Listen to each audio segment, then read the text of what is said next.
Margaret, your methods are obsolete. It's time for fresh blood to lead this company into the digital age, she declared to the entire board, completely unaware that the outdated old secretary she was trying to force into retirement was actually Dr. Margaret Chen, the woman who had personally recruited, trained, and mentored every single board member sitting at that table over the past 35 years, and who still held the controlling stake in Chen Technologies, the $800 million software empire they all thought belonged to someone else.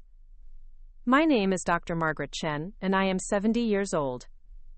If you had walked into that 24th floor boardroom at Chen Technologies that crisp November morning in downtown Seattle, surrounded by floor-to-ceiling windows overlooking Elliott Bay and the snow-capped Olympic Mountains, you would have seen exactly what Victoria Ashford saw: an elderly woman in a simple gray cardigan and modest pearl necklace, sitting quietly in the corner chair with a leather notepad and an old-fashioned fountain pen, someone who looked like she might be taking meeting minutes or organizing administrative files for the real executives who were making the important You would have observed Victoria, our 32-year-old chief technology officer, with her perfectly styled blonde hair, designer business suit, and confident stride, commanding the attention of 12 distinguished board members with the authority of someone who believed she was addressing a group of forward-thinking industry leaders, and one unfortunate relic from a bygone era who couldn't possibly understand artificial intelligence, machine learning, cloud computing, or the rapid technological disruptions that were reshaping the software development landscape every single quarter. You would have watched Victoria position herself at the head of that imported Italian mahogany conference table, her wireless presentation clicker in hand and her ultra-thin laptop connected to the room's state-of-the-art display system, completely convinced she was delivering a necessary modernization message to a board that was being handicapped by an elderly administrative assistant who had somehow managed to maintain a permanent position despite her obvious inability to contribute meaningfully to contemporary technology discussions or strategic business planning. The boardroom itself was a masterpiece of modern corporate design, with its polished concrete floors, exposed steel beams, and artistic lighting that reflected Chen Technologies' reputation as one of the Pacific Northwest's most innovative software companies.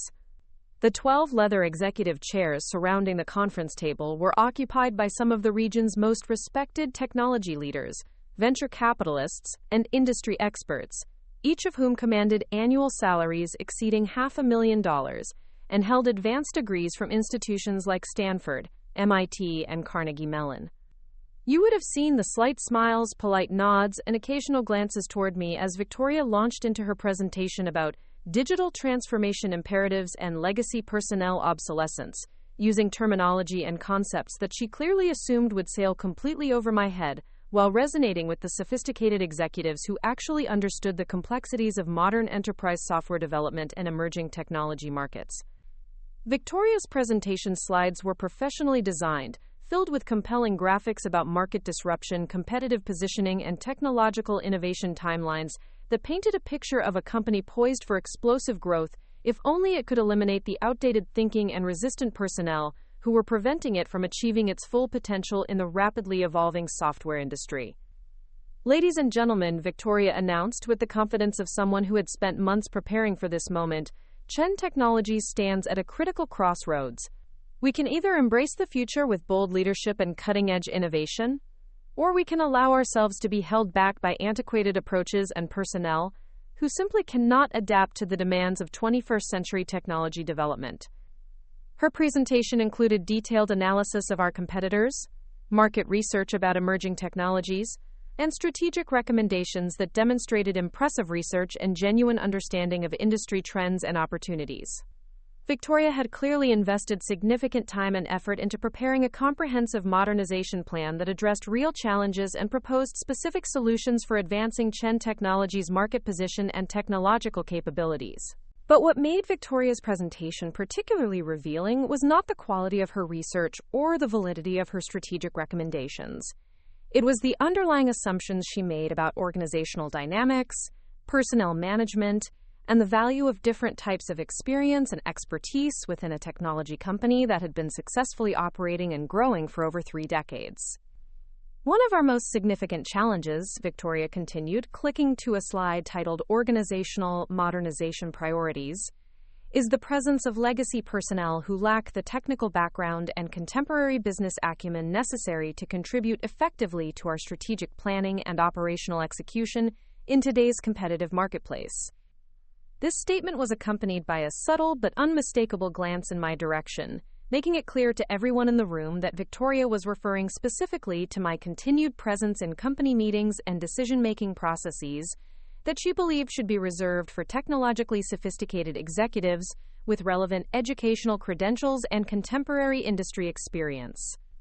Victoria's assessment of my supposed limitations was based on 18 months of observing my behavior during board meetings, strategic planning sessions, and company events where I had consistently maintained a quiet, unassuming presence that she interpreted as evidence of confusion, technological illiteracy, and general incompetence rather than deliberate observation and systematic assessment of the company's leadership development and organizational culture. During those 18 months, I had watched Victoria demonstrate increasingly bold confidence in her opinions about company direction, personnel management, and strategic priorities, never questioning whether the elderly woman taking notes in the corner might possess insights, experience, or authority that could be relevant to the discussions she was dominating with her presentations and recommendations. Victoria had observed me asking simple questions about technical concepts, requesting clarification about industry terminology, and taking detailed handwritten notes during complex discussions about software architecture, market positioning, and competitive analysis. She had interpreted these behaviors as evidence that I was struggling to understand sophisticated business and technology concepts, rather than conducting systematic assessment of how different executives explained complex ideas, treated questions from less technically sophisticated audiences, and demonstrated respect for diverse perspectives and learning styles. Margaret has been with Chen Technologies for many years, Victoria acknowledged with what appeared to be respectful recognition but was actually thinly veiled condescension, and I'm sure her administrative contributions have been valuable during earlier phases of our company's development. However, as we transition into an era of artificial intelligence, blockchain technology, and advanced data analytics, we need leadership teams comprised entirely of individuals who can engage meaningfully with cutting-edge technical concepts and contemporary business methodologies. This statement revealed the depth of Victoria's assumptions about my background, capabilities, and role within Chen Technologies. She had concluded, without investigation or inquiry, that my presence in executive meetings was the result of outdated employment practices, misplaced loyalty, or administrative necessity rather than strategic decision-making based on relevant qualifications, experience, and ongoing contributions to company success and leadership development. Victoria's assessment of my technological understanding was particularly ironic, given that she was presenting her modernization recommendations to a board of directors that included the inventors of several foundational algorithms in machine learning, the architect of one of the first commercial cloud computing platforms, and the lead developer of security protocols that were still being used by major technology companies throughout Silicon Valley and beyond. But Victoria had never investigated the backgrounds, achievements, or areas of expertise of the board members she was attempting to impress with her technical knowledge and strategic insights.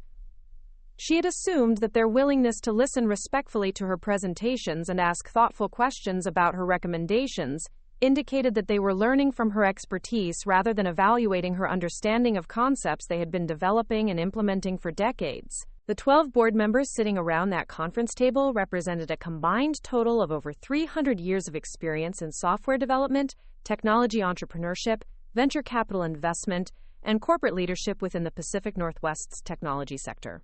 They had collectively founded 18 companies, secured over $2 billion in venture funding, created thousands of jobs, and developed technologies that were being used by millions of people worldwide on a daily basis.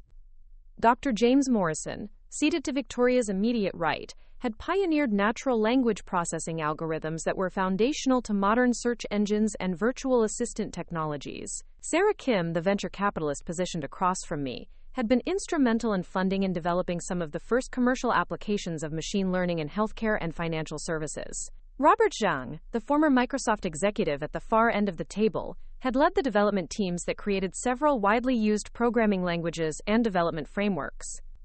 But Victoria had never asked about their backgrounds, never investigated their achievements, and never considered that their patient attention to her presentations might reflect politeness and evaluation, rather than education and enlightenment. She had assumed that her recent MBA from Wharton and her 5 years of experience at prominent technology companies had provided her with insights and expertise that were superior to whatever knowledge and experience the older executives around the table might possess. The technology landscape is evolving at an unprecedented pace, Victoria continued, advancing to a slide that displayed various emerging technology trends and market forecasts. Companies that fail to adapt quickly to new paradigms in artificial intelligence, quantum computing, and biotechnology integration will find themselves irrelevant within the next 5 to 10 years. We cannot afford to have decision-making processes slowed down by individuals who require extensive explanation of basic technical concepts, or who approach innovation with outdated risk assessment methodologies. This statement was particularly revealing because it demonstrated Victoria's fundamental misunderstanding of how successful technology companies actually operate and make strategic decisions. Her assumption that rapid adoption of emerging technologies automatically led to business success showed a lack of appreciation for the importance of careful evaluation, strategic timing, and risk management in technology implementation and market positioning. The board members listening to Victoria's presentation had witnessed dozens of technology companies fail because they pursued innovation without sufficient consideration of market readiness, customer needs, implementation costs, and competitive positioning. They understood that successful technology leadership required balancing cutting-edge development with practical business considerations, customer requirements, and sustainable growth strategies. Victoria's presentation included specific recommendations for streamlining decision-making processes and eliminating consultative bottlenecks that would remove older employees from strategic planning discussions and concentrate authority among younger executives with contemporary technical qualifications and, quote, modern business school training. I propose that we restructure our leadership team to focus exclusively on individuals with recent technology education, current industry certifications, and direct experience with next-generation development methodologies, Victoria announced, clicking to a slide that outlined her proposed organizational chart with herself in a significantly expanded role and several longtime company employees notably absent from key positions.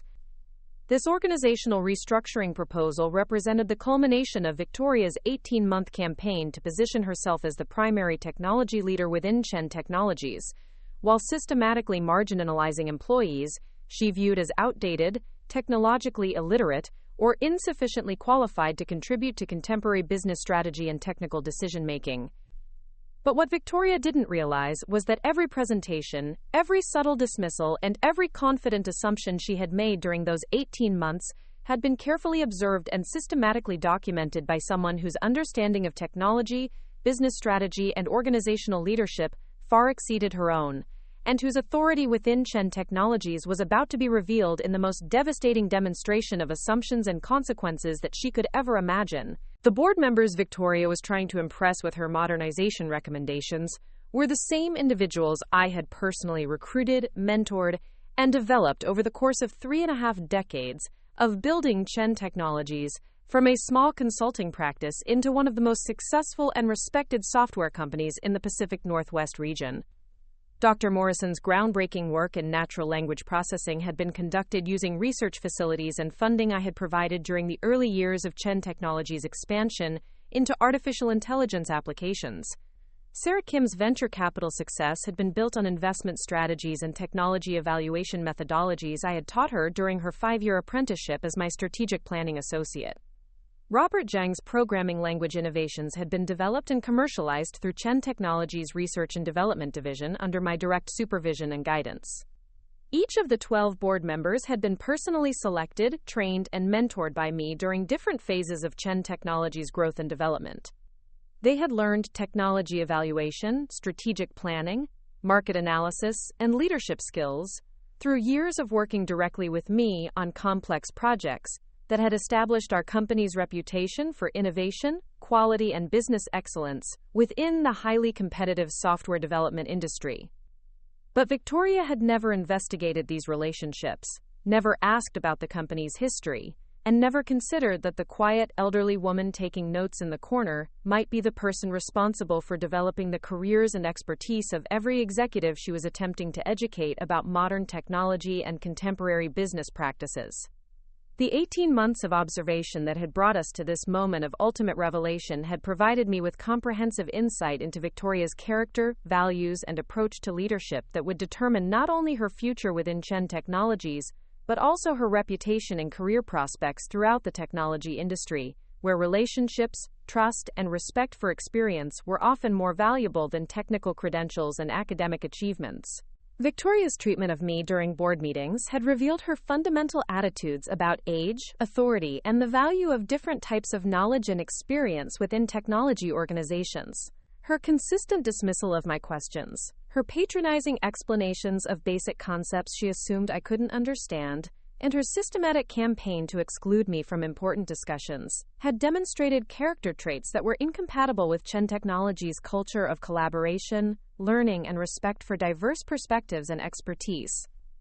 But beyond her treatment of me personally, Victoria's behavior had also revealed problematic attitudes about customer relationships, employee development, and stakeholder management that could damage Chen Technologies' reputation and business relationships if allowed to influence company culture and strategic direction.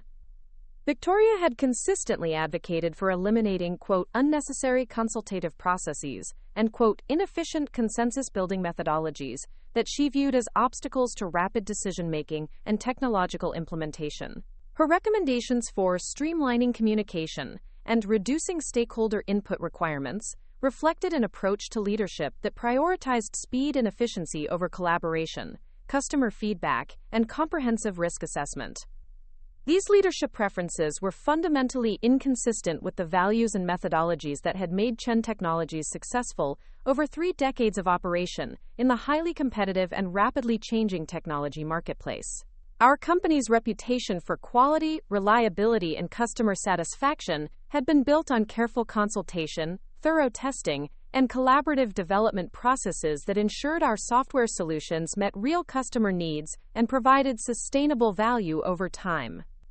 Victoria's dismissive attitude toward experienced employees and consultative decision-making processes suggested that she would likely demonstrate similar disrespect toward customer input, partner feedback, and market research that contradicted her assumptions about technological trends and business opportunities.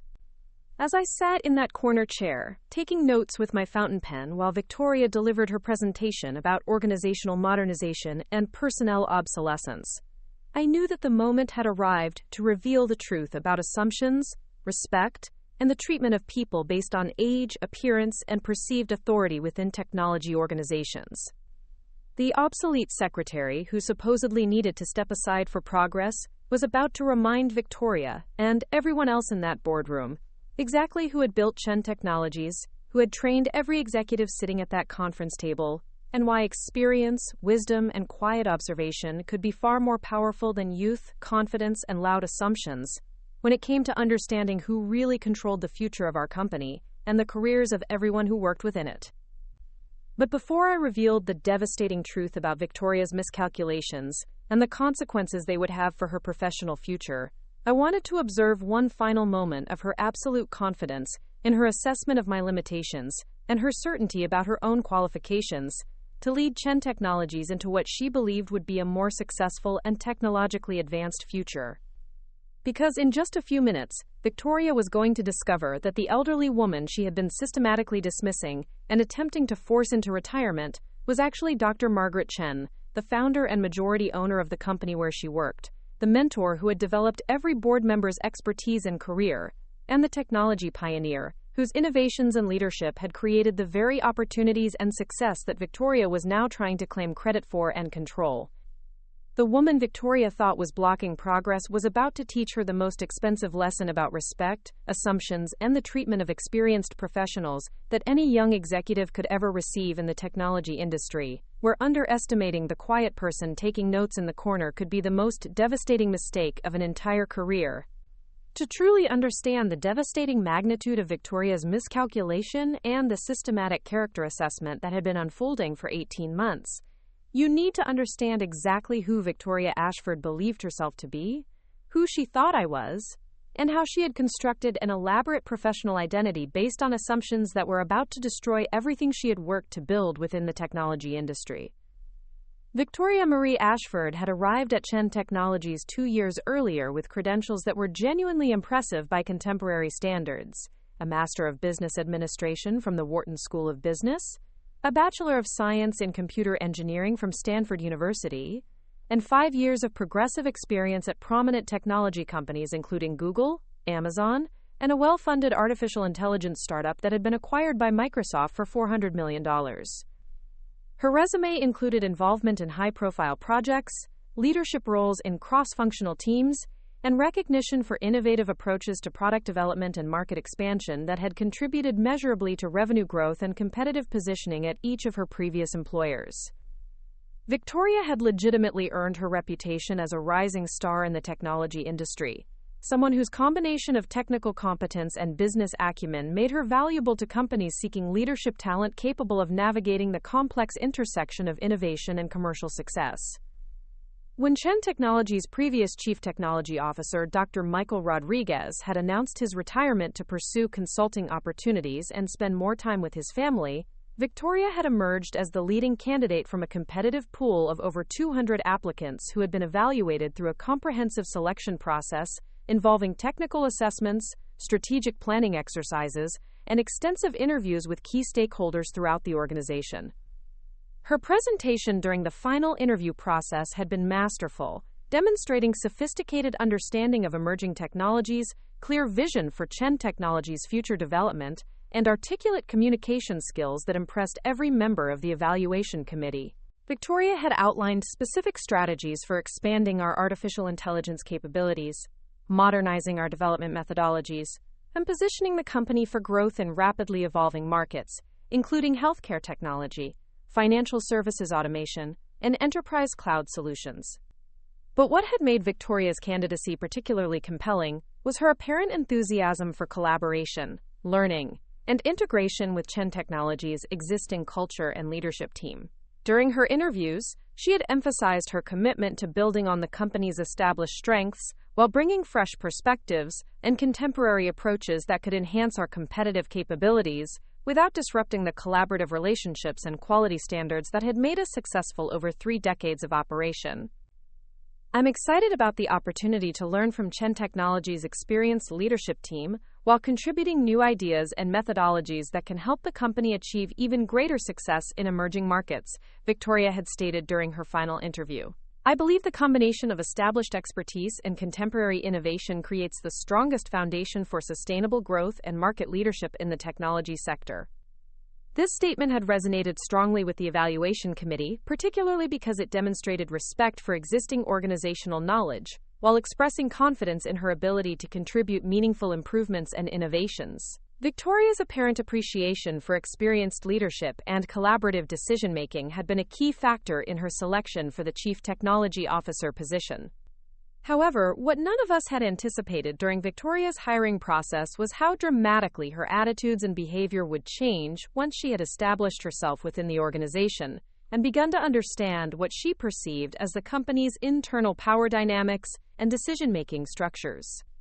Victoria's transformation from collaborative team member to authoritative leader attempting to reshape organizational culture had been gradual but systematic, beginning approximately 6 months after her arrival when she started expressing frustration with what she characterized as inefficient consultative processes and unnecessary complexity in strategic planning and project implementation procedures.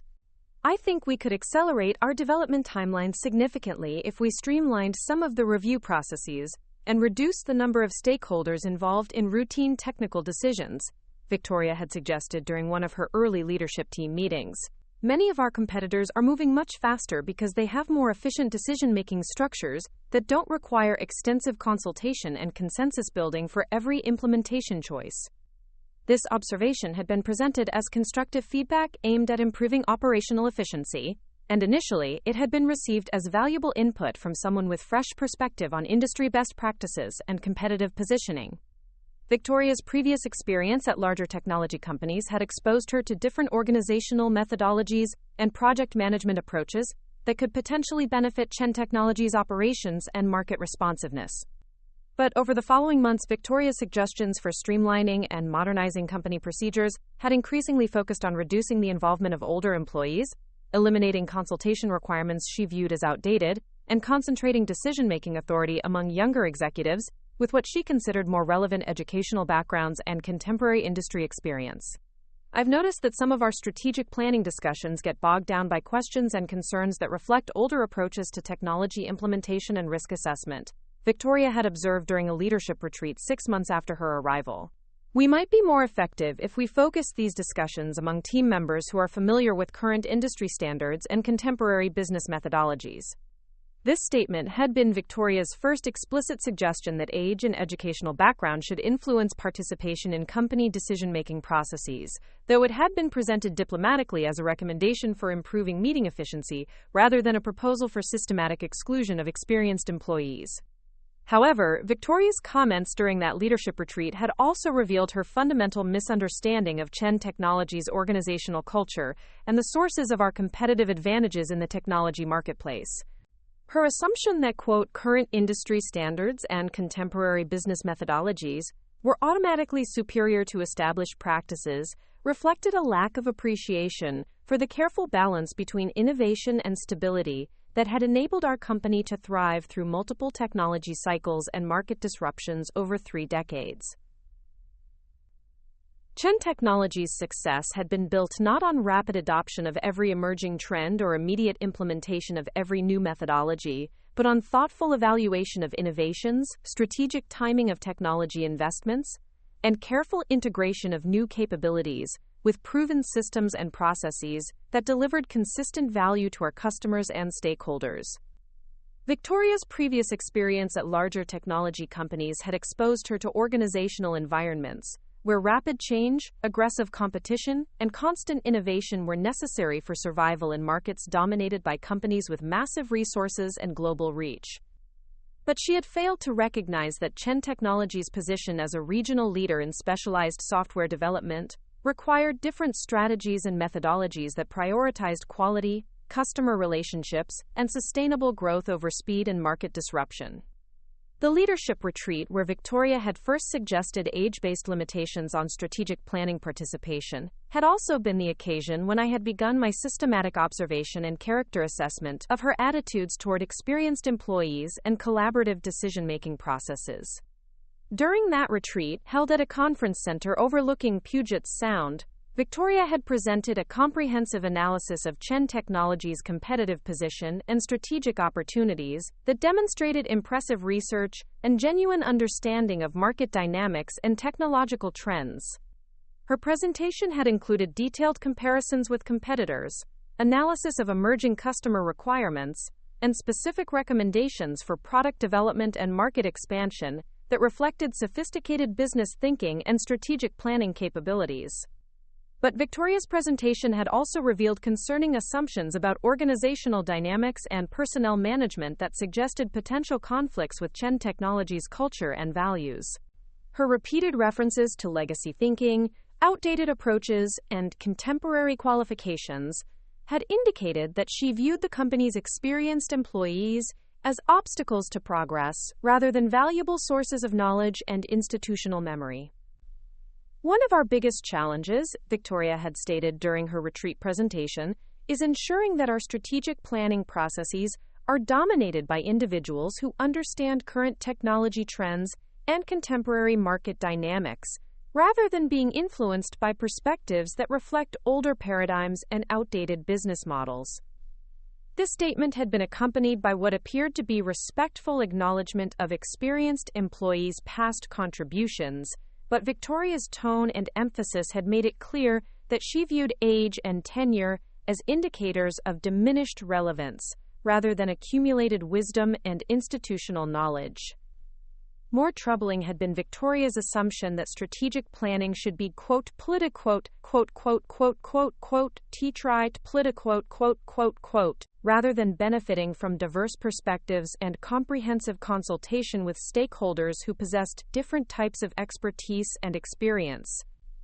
Her preference for concentration of authority among people with similar backgrounds and training reflected an approach to leadership that could limit Chen Technologies' ability to identify risks, understand customer needs, and develop solutions that addressed real market requirements. Following the leadership retreat, I had begun attending more company meetings and strategic planning sessions, not because my participation was required or because I lacked confidence in the leadership team's capabilities, but because Victoria's comments had raised questions about her attitudes toward collaboration, consultation, and respect for diverse perspectives that needed to be assessed before they could influence company culture and decision-making processes. My increased presence at meetings and planning sessions had initially been welcomed by Victoria, who had interpreted my participation as evidence of active engagement and interest in learning about contemporary business practices and technology developments. She had assumed that my questions and note-taking reflected curiosity about concepts and methodologies that were unfamiliar to someone with my apparent background and experience. "Margaret, I'm so glad you're taking an active interest in our strategic planning processes," Victoria had commented after one of my early appearances at a technology development meeting. "I think these discussions will help you understand how modern software companies approach innovation and market positioning. Please feel free to ask questions whenever you need clarification about technical concepts or business terminology." Victoria's offer to provide clarification about technical concepts had revealed her assumption that my participation in company meetings was motivated by a desire to learn about subjects that were beyond my existing knowledge and experience. She had interpreted my questions about implementation strategies, market analysis, and customer requirements as evidence of confusion rather than systematic evaluation of how different executives explained complex ideas and demonstrated understanding of the company's strategic objectives and operational capabilities. But Victoria's response to my meeting participation had also demonstrated positive qualities that made her character assessment more complex and nuanced than simple evaluation of respect for older employees. Her willingness to explain concepts, answer questions, and include me in discussions showed genuine patience and commitment to collaborative communication that suggested her problematic attitudes might be based on assumptions rather than fundamental disrespect for people based on age or appearance. Over the following months, as I had continued attending meetings and asking questions about various aspects of company operations and strategic planning, Victoria had consistently demonstrated professional courtesy and apparent enthusiasm for helping me understand concepts and participate meaningfully in discussions about technology development and business strategy. "Margaret, I want to make sure you feel comfortable contributing to these conversations," Victoria had said during one particularly complex discussion about artificial intelligence implementation strategies. "Please let me know if you'd like me to explain any of the technical details or business considerations in more accessible terms." Victoria's offer to explain concepts in more accessible terms had reflected her assumption that complexity and technical sophistication were barriers to my understanding rather than elements I was evaluating for accuracy, completeness, and strategic soundness. But her willingness to provide explanation and her apparent concern for my comfort and participation had suggested that her dismissive attitudes might be unconscious rather than deliberately disrespectful. However, as the months had progressed and Victoria had become more comfortable and confident in her role as Chief Technology Officer, her treatment of my meeting participation had gradually shifted from patient explanation to subtle condescension, and eventually to barely concealed frustration with what she viewed as unnecessary complications to efficient decision-making processes. "Margaret, I appreciate your interest in understanding our development methodologies," Victoria had said during a recent project planning meeting.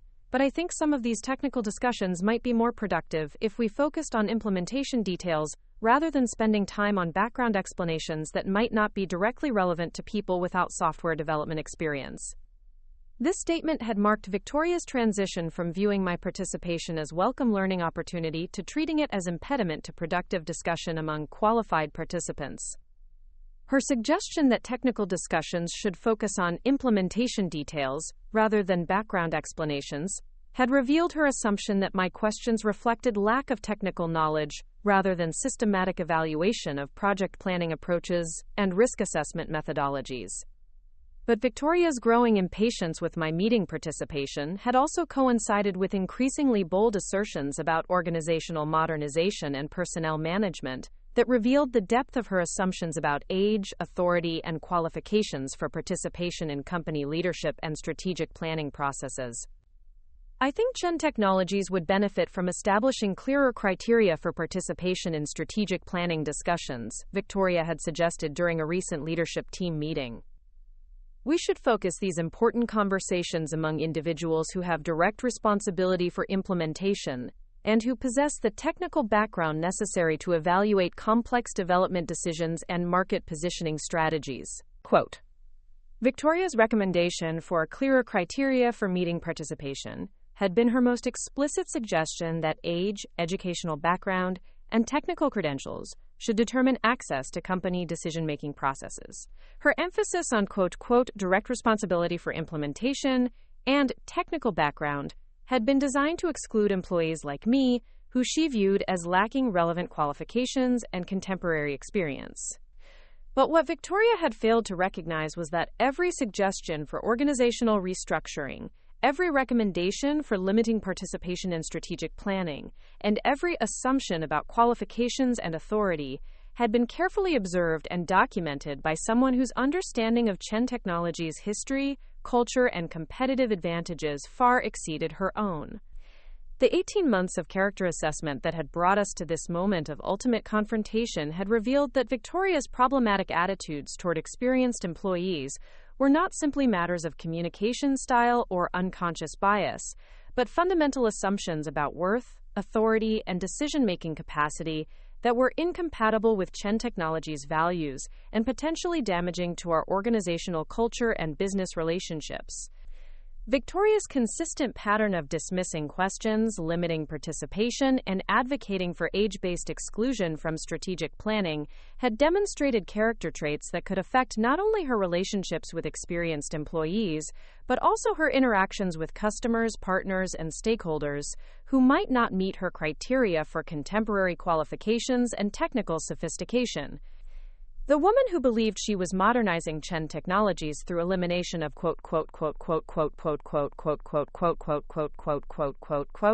was actually revealing character flaws that would make her unsuitable for leadership within an organization whose success had been built on collaboration, respect for diverse perspectives, and recognition that wisdom and experience were often more valuable than credentials and contemporary training. But Victoria remained completely unaware that every assumption, every dismissive comment, and every suggestion for organizational restructuring had been systematically evaluated by the person she was most eager to exclude from company decision-making processes, the woman whose authority and expertise would soon be revealed in the most devastating demonstration of assumptions and consequences that she could ever imagine.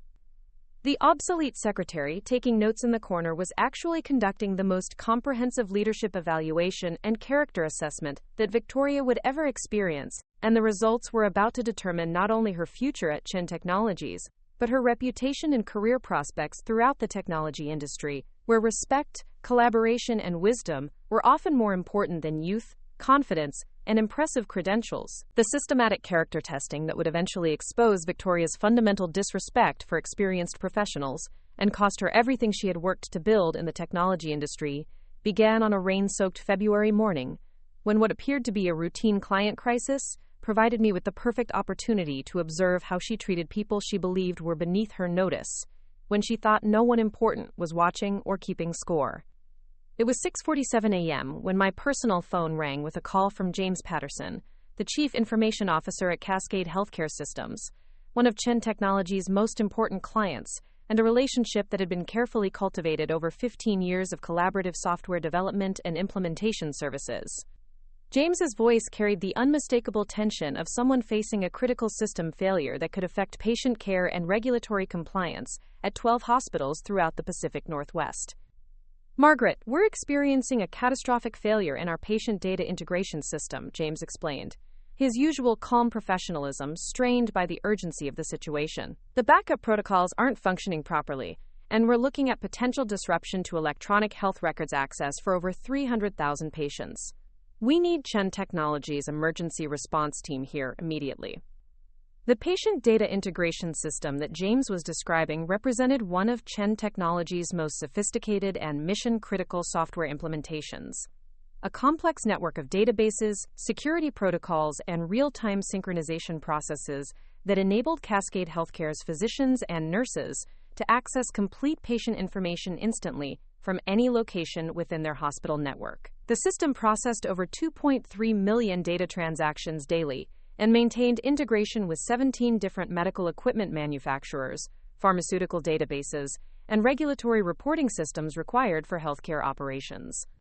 A failure of this magnitude wasn't just a technical problem, it was a potential patient safety crisis that could affect everything from medication administration to surgical procedures to emergency room diagnoses. The regulatory implications alone could result in millions of dollars in fines and the loss of federal funding that Cascade Healthcare depended on to serve low-income and uninsured patients throughout the region. James, I'll activate our emergency response protocols immediately, I replied, already mentally reviewing the technical specialists, system administrators, and project managers who would need to be mobilized for a crisis of this scope. I'll have our senior team on site within 2 hours, and I'll personally oversee the coordination and communication with your clinical and administrative leadership.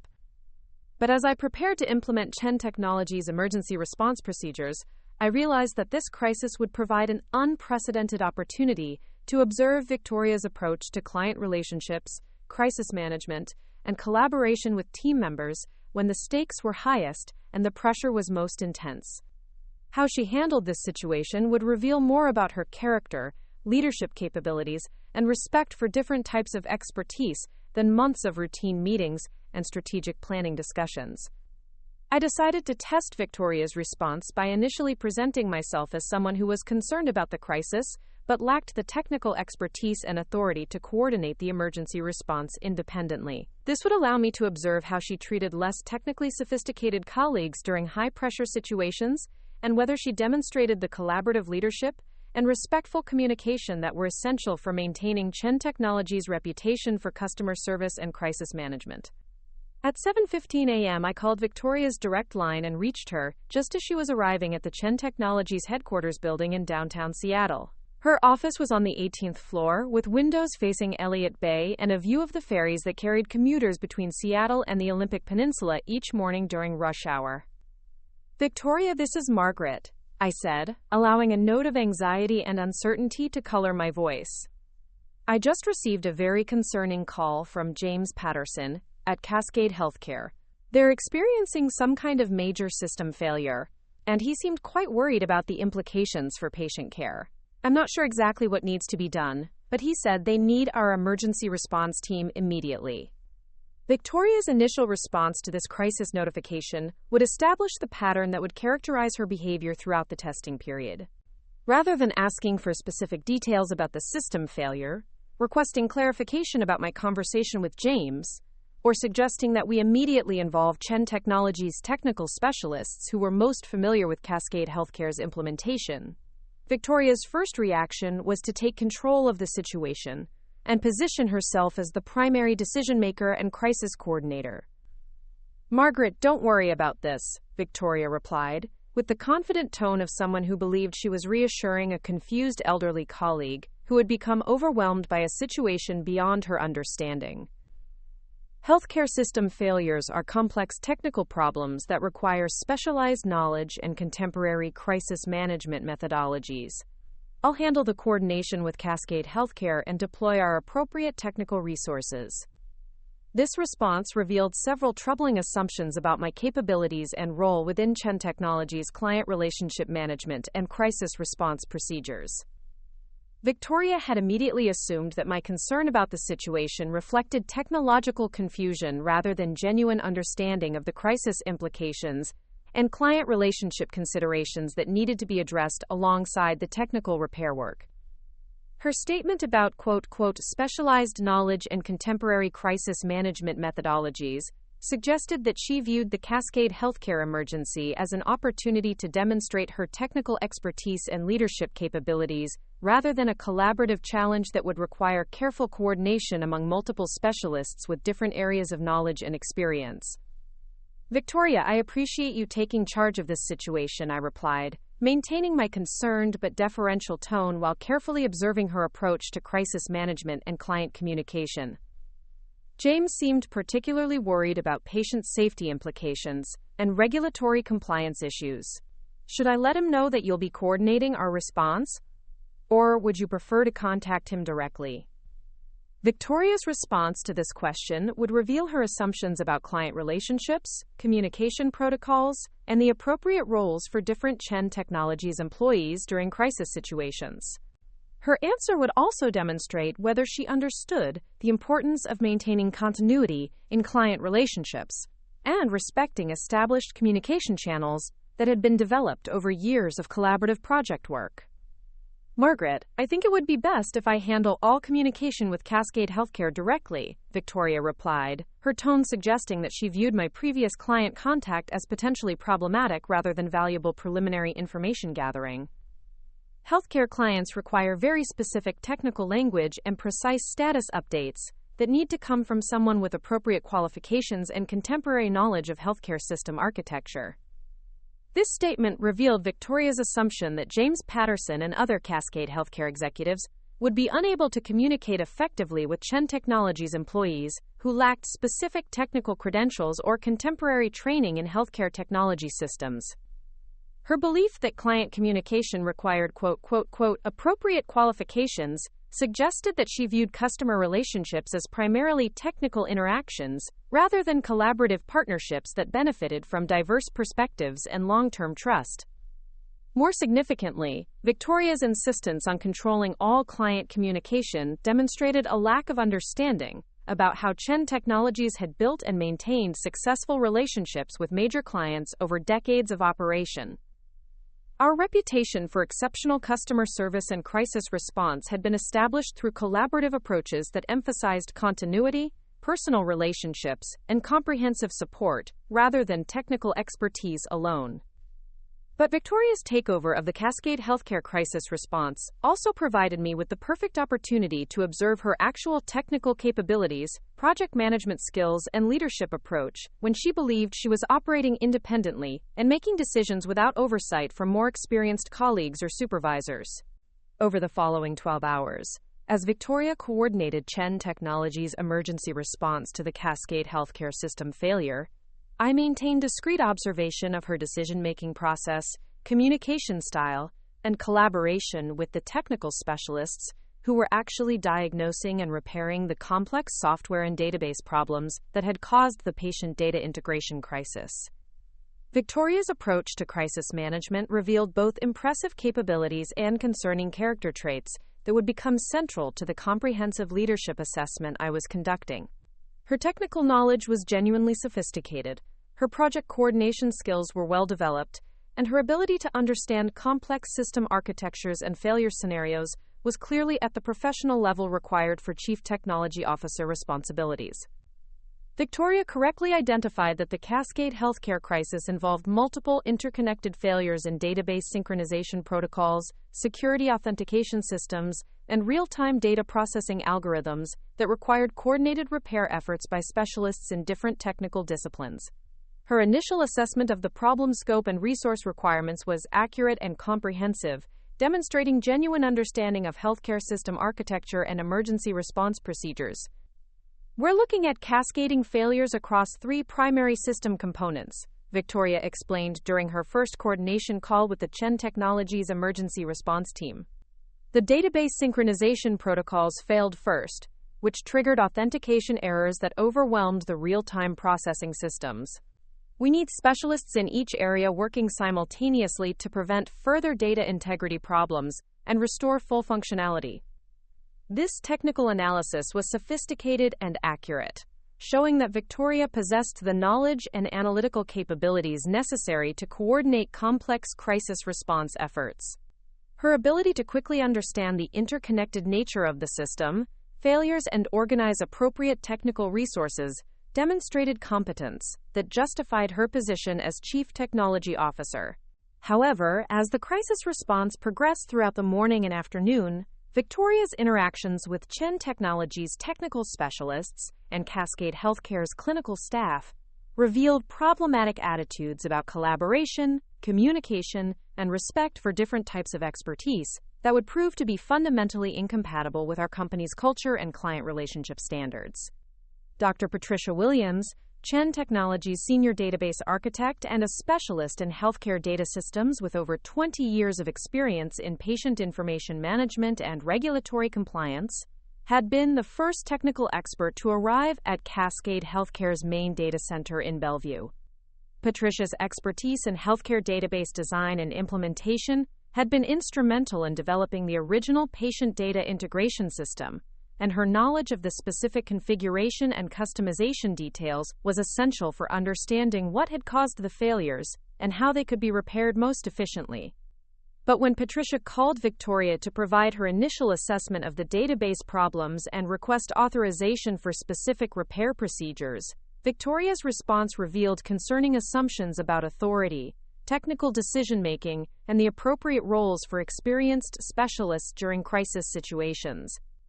"Patricia, I appreciate your preliminary analysis," Victoria had replied during their first coordination call, "but I need you to focus on implementing the repair procedures I'm developing, rather than conducting independent assessment and recommendation activities." Healthcare system failures require coordinated response protocols that are managed centrally to ensure consistency and efficiency. This statement revealed Victoria's assumption that crisis management required centralized control and standardized procedures rather than collaborative problem-solving that utilized the specialized knowledge and experience of technical experts who were most familiar with the specific systems and implementation details. Her instruction for Patricia to, quote, "focus on implementing repair procedures," rather than, quote, "conducting independent assessment," demonstrated a leadership approach that prioritized control over expertise and efficiency over thoroughness. Patricia's response to Victoria's instructions would become one of the most significant moments in the character testing process, because it would reveal how Victoria treated experienced professionals who questioned her authority or suggested alternative approaches to technical problem-solving.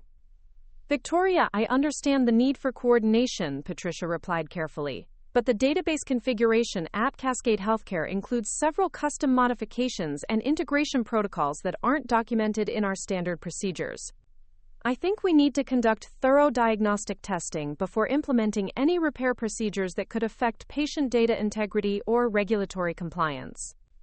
Patricia's recommendation for thorough diagnostic testing reflected not only her technical expertise, but also her understanding of the regulatory and legal implications of healthcare data management that required extraordinary caution and comprehensive documentation during any system modifications or repair procedures.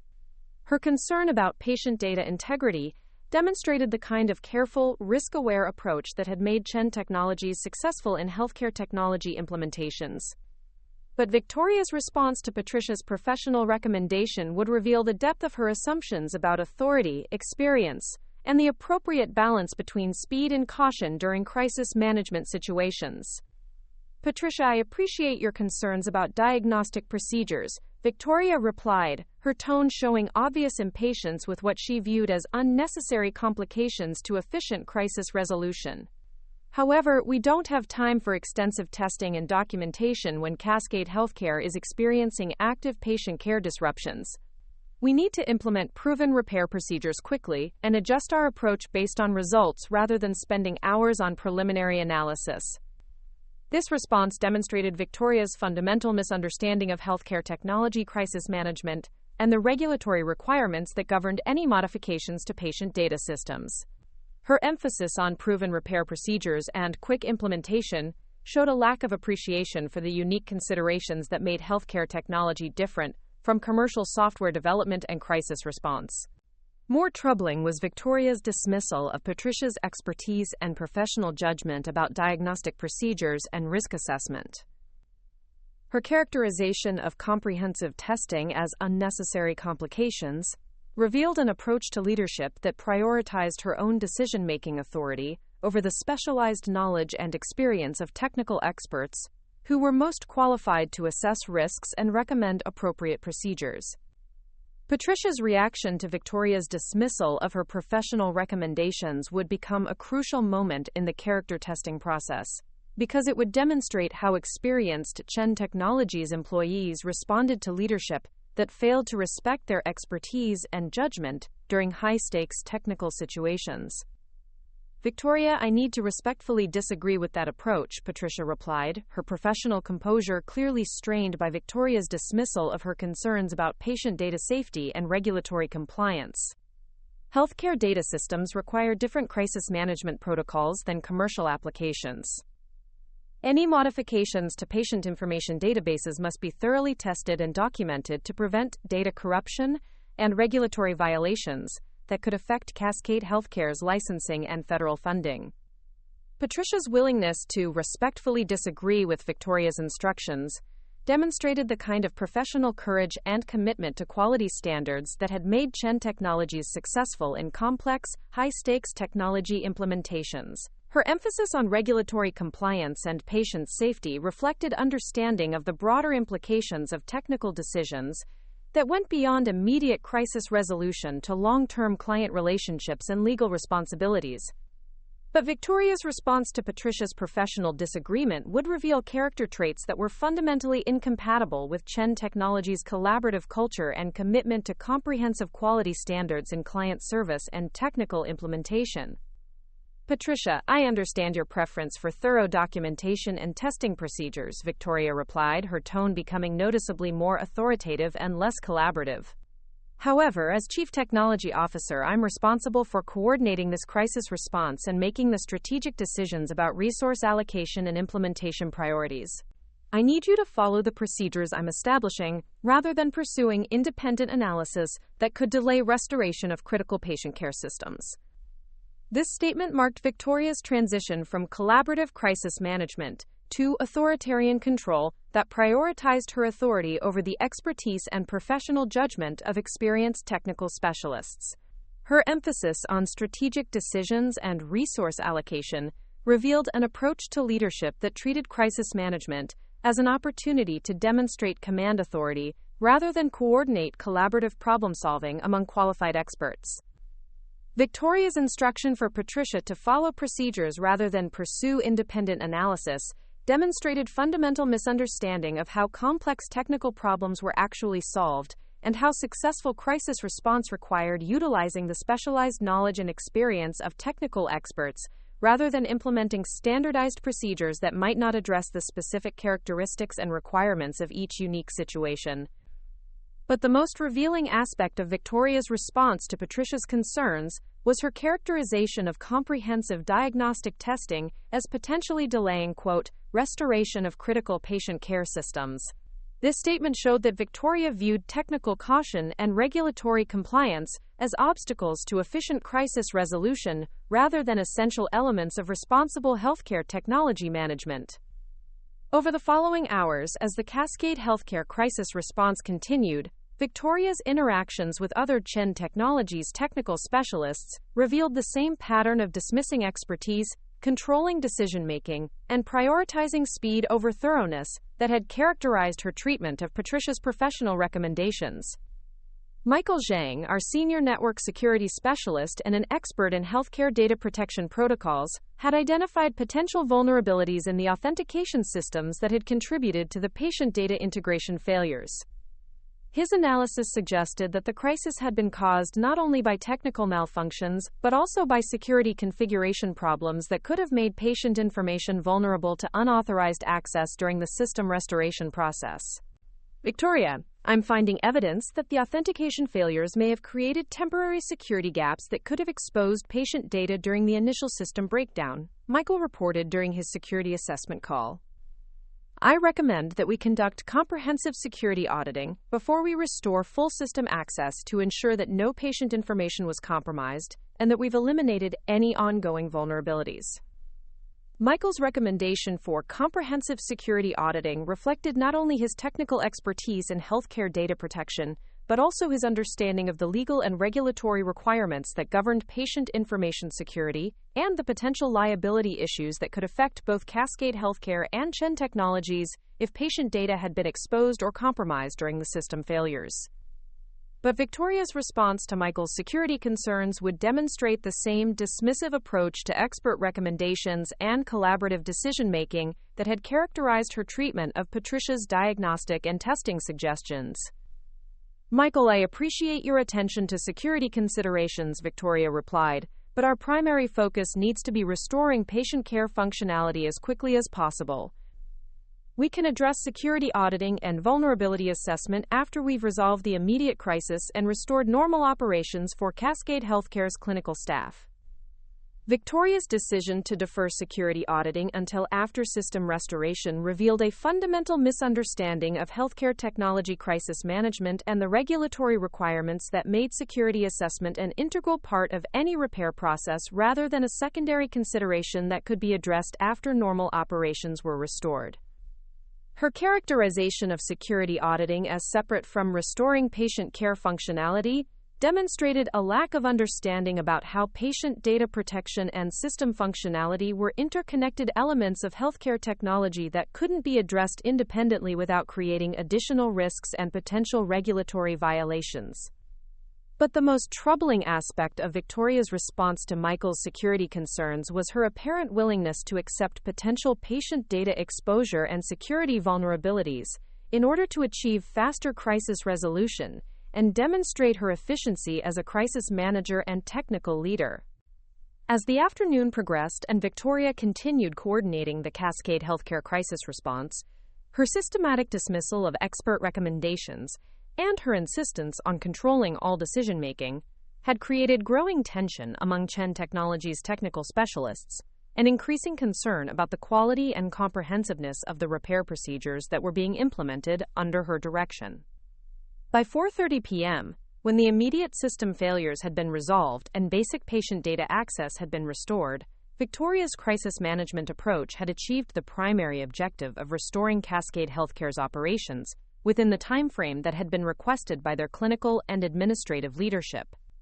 But the methods Victoria had used to achieve this result had revealed character traits and leadership approaches that were fundamentally inconsistent with Chen Technologies' culture of collaboration, comprehensive quality standards, and respect for the expertise and professional judgment of experienced technical specialists. The crisis response had been successful in terms of immediate problem resolution, but Victoria's dismissive treatment of expert recommendations, her authoritarian approach to decision-making, and her willingness to defer important security and compliance considerations had demonstrated leadership characteristics that could damage Chen Technologies' reputation for quality and comprehensive service if they were allowed to influence future client relationships and technical implementations. Most significantly, Victoria's behavior during the Cascade Healthcare crisis had revealed her true attitudes about collaboration, expertise, and respect for experienced professionals when she believed she was operating independently and making decisions without oversight from senior leadership or organizational accountability. The woman who presented herself as a collaborative leader committed to learning from Chen Technologies' experienced team had shown that when she believed she was in control and responsible for important decisions, she actually preferred authoritarian management, dismissed expert recommendations, and prioritized her own authority over the knowledge and professional judgment of specialists who were more qualified to assess risks and recommend appropriate procedures. The first major test of Victoria's character had revealed fundamental flaws in her approach to leadership, collaboration, and respect for expertise that would be systematically confirmed and documented through additional testing scenarios over the following months, building the comprehensive character assessment that would eventually expose the depth of her disrespect for experienced professionals and cost her everything she had worked to build in the technology industry. But for now, Victoria remained completely convinced that her crisis management approach had been successful and professional, unaware that every dismissive response, every authoritarian decision, and every instance of expert disregard had been carefully observed and documented by someone whose understanding of leadership, collaboration, and organizational culture far exceeded her own, and whose authority within Chen Technologies would soon be revealed in the most devastating demonstration of assumptions and consequences that she could ever. The first major anomaly that would eventually contribute to Victoria's complete professional destruction occurred 3 weeks after the Cascade Healthcare crisis, when what appeared to be a simple technical consultation provided me with the perfect opportunity to demonstrate expertise that should have been impossible for someone with my supposedly limited background to possess, while simultaneously testing Victoria's response to evidence that contradicted her fundamental assumptions about my capabilities and knowledge. It was during a routine technology evaluation meeting on a crisp March morning when Victoria was presenting her analysis of emerging artificial intelligence platforms that could potentially enhance Chen Technologies' product offerings and competitive positioning in the rapidly evolving machine learning marketplace. The conference room was filled with our senior development team, including Dr. James Morrison, our lead AI researcher, Sarah Kim from Strategic Planning, and Robert Zhang, who oversaw our Integration Architecture division. Victoria's presentation was characteristically thorough and professionally prepared, featuring detailed comparisons of 6 different AI platforms, comprehensive analysis of their technical capabilities and licensing models, and specific recommendations for how Chen Technologies could leverage these technologies to expand our service offerings and enter new market segments that were experiencing explosive growth and investment interest. The artificial intelligence landscape is evolving at an unprecedented pace, Victoria announced, advancing through slides that displayed complex technical specifications and market forecasts. Companies that fail to adopt next-generation machine learning capabilities within the next 18 months will find themselves at a severe competitive disadvantage, as AI becomes integral to virtually every aspect of software development and customer service delivery. Her analysis included detailed examination of natural language processing frameworks, computer vision libraries, predictive analytics platforms, and automated reasoning systems that represented the cutting edge of commercially available artificial intelligence technology.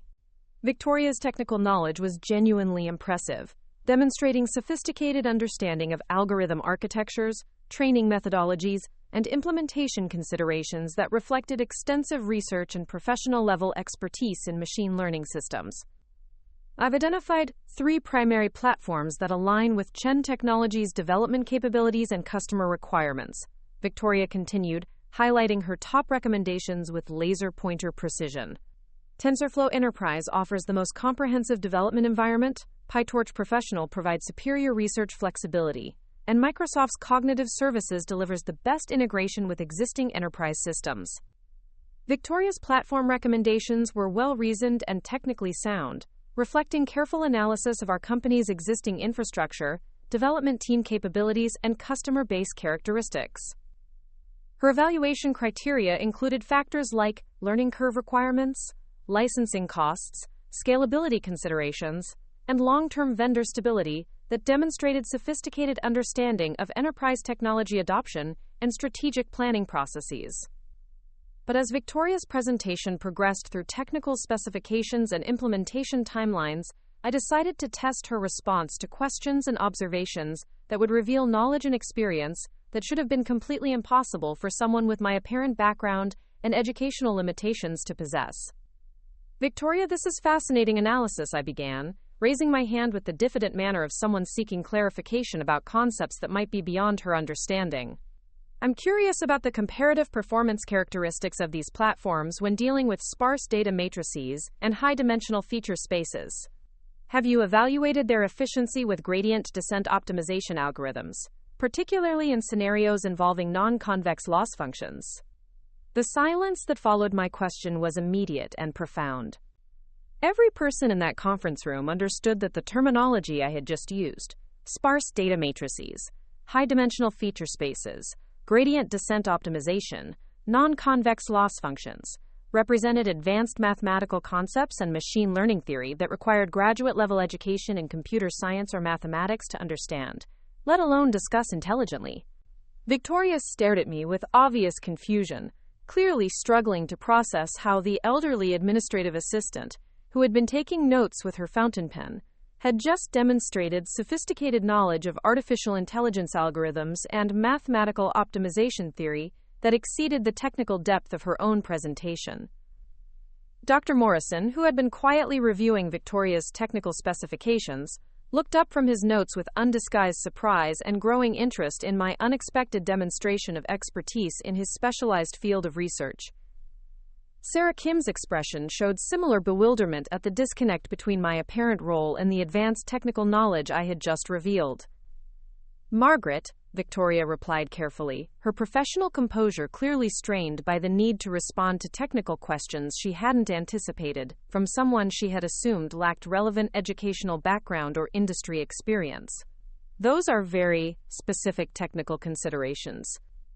I'm not sure that level of algorithmic detail is directly relevant to our strategic evaluation of platform capabilities and business implementation requirements. Victoria's response revealed her strategy for handling my unexpected technical knowledge. Rather than acknowledging that my questions demonstrated sophisticated understanding of machine learning theory, she chose to characterize them as irrelevant technical details that were beyond the scope of strategic business planning and implementation decision-making. But I wasn't finished demonstrating knowledge that would challenge every assumption Victoria had made about my background and capabilities. Her attempt to dismiss my questions as, quote, very specific technical considerations provided me with the perfect opportunity to escalate the technical sophistication of my observations while maintaining my innocent, questioning demeanor. "Oh, I understand that strategic considerations are most important," I replied with continued deference, "but I was wondering about the computational complexity implications for our client implementations. For instance, when dealing with real-time inference requirements in production environments, the memory bandwidth limitations and cache coherency challenges could significantly impact performance scalability, especially for applications that require sub-millisecond response times with large ensemble models." Quote, this follow-up question demonstrated even more advanced technical knowledge, moving from machine learning algorithms into systems architecture, performance optimization, and enterprise-scale implementation considerations that required deep understanding of both software engineering and computer hardware architecture principles.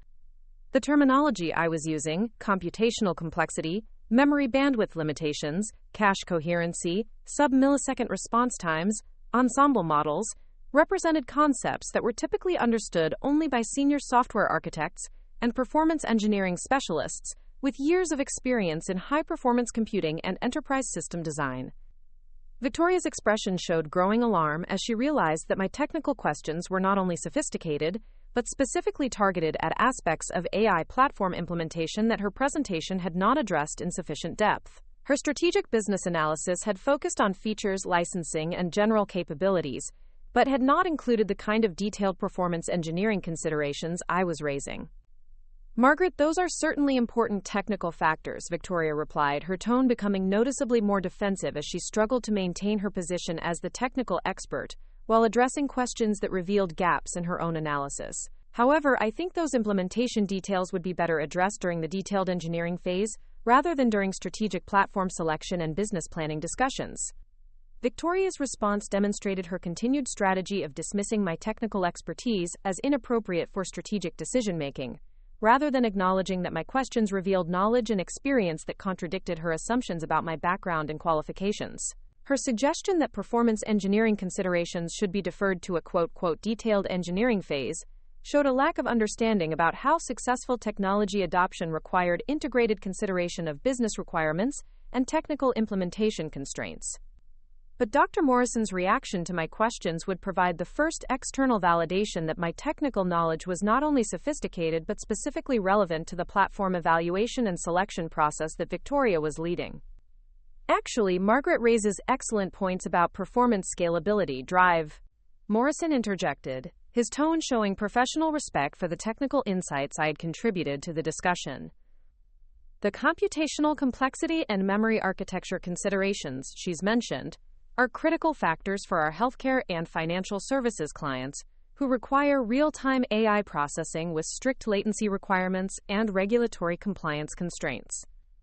Dr. Morrison's validation of my technical contributions represented a significant moment in the character testing process, because it demonstrated that experienced Chen Technologies technical leaders recognized the value and sophistication of my observations, while Victoria continued to dismiss them as irrelevant complications to efficient decision-making.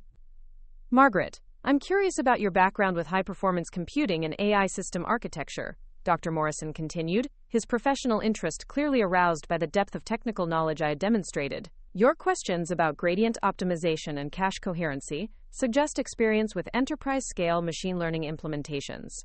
Have you worked on similar projects in previous positions?" Dr. Morrison's inquiry about my background provided me with a crucial decision point in the character testing process. I could reveal some portion of my actual experience and expertise, which would immediately expose Victoria's assumptions as fundamentally incorrect, or I could maintain my cover story while providing explanations that would be plausible but increasingly difficult for Victoria to rationalize within her existing framework of beliefs about my limitations and role. I chose to maintain my testing approach while providing information that would create cognitive dissonance and force Victoria to either investigate her assumptions or demonstrate willful blindness to evidence that contradicted her beliefs about my capabilities and authority within Chen Technologies. Well, Dr. Morrison, I've done quite a bit of reading about artificial intelligence and performance optimization over the years, I replied with continued modesty, as if extensive study of advanced computer science topics was a normal hobby for elderly administrative assistants. When you're interested in understanding how technology works, you discover that machine learning and systems architecture involve fascinating mathematical principles and engineering challenges that are quite rewarding to explore and analyze. Quote, my explanation was technically accurate, but deliberately vague about the specific context and depth of my experience with AI systems and performance engineering. The characterization of my knowledge as resulting from quite a bit of reading suggested amateur self-education rather than professional expertise and hands-on implementation experience. But the sophistication of my previous questions and observations made it clear that quite a bit of reading would be an inadequate explanation for the level of technical understanding I had demonstrated. Graduate-level knowledge of machine learning algorithms and enterprise systems architecture couldn't be acquired through casual study or general interest reading.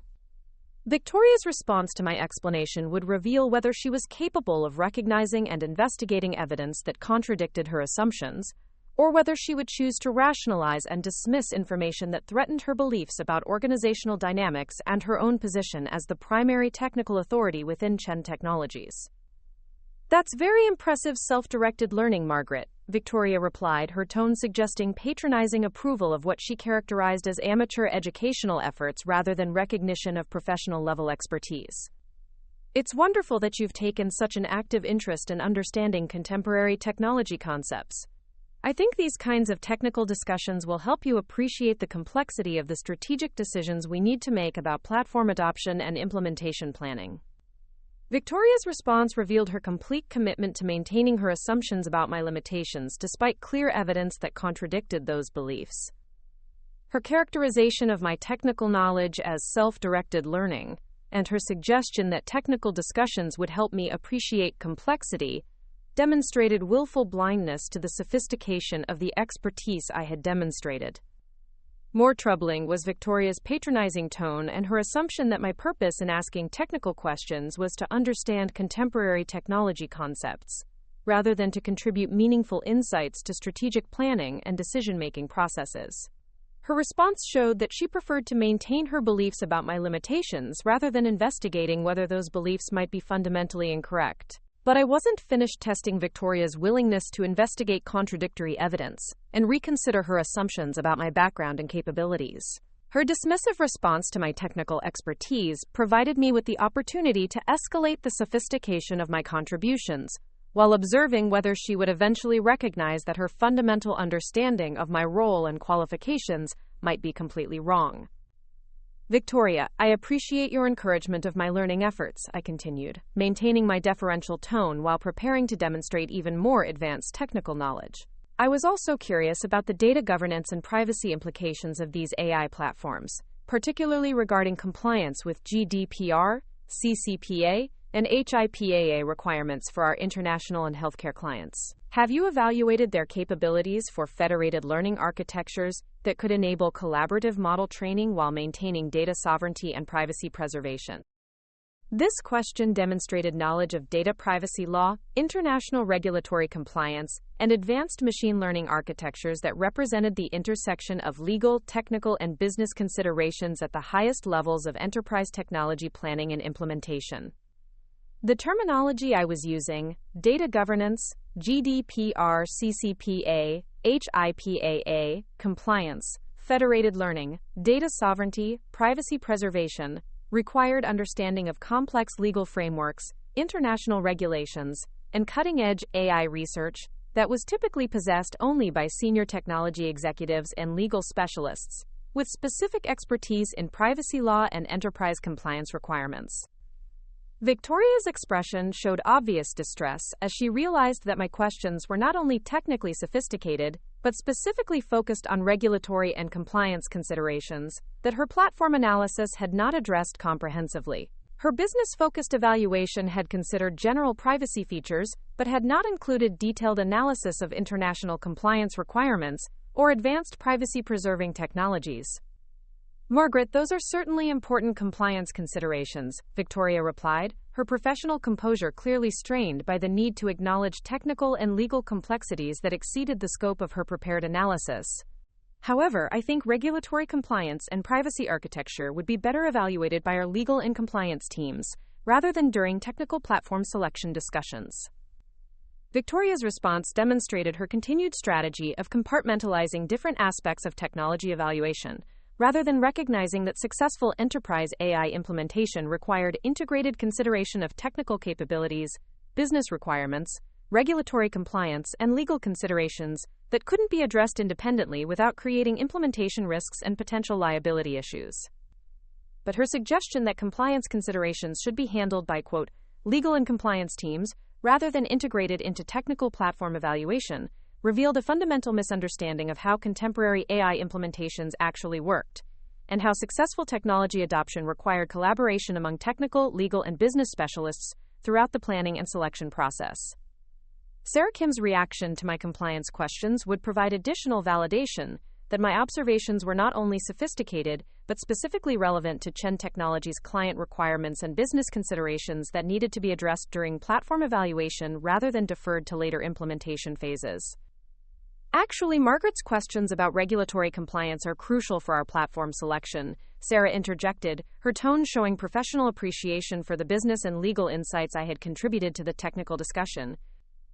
Our healthcare and financial services clients require AI implementations that can demonstrate HIPAA and SOX compliance from the initial architecture design, rather than as afterthoughts during deployment phases.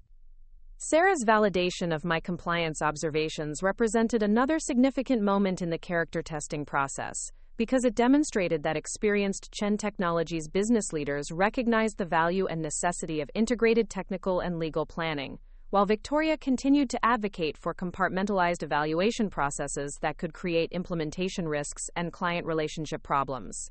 Margaret, your questions about federated learning and privacy preservation are particularly relevant for our European clients who need to comply with GDPR requirements while leveraging AI capabilities, Sarah continued, her professional interest clearly engaged by the strategic implications of my technical and legal observations.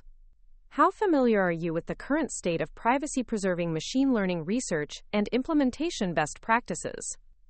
Sarah's inquiry about my familiarity with privacy-preserving machine learning represented a direct challenge to Victoria's characterization of my knowledge as amateur self-education and casual interest in technology concepts. The depth and specificity of my questions had demonstrated expertise that couldn't be explained by general reading or superficial understanding of contemporary AI developments. I had reached another crucial decision point in the character testing process.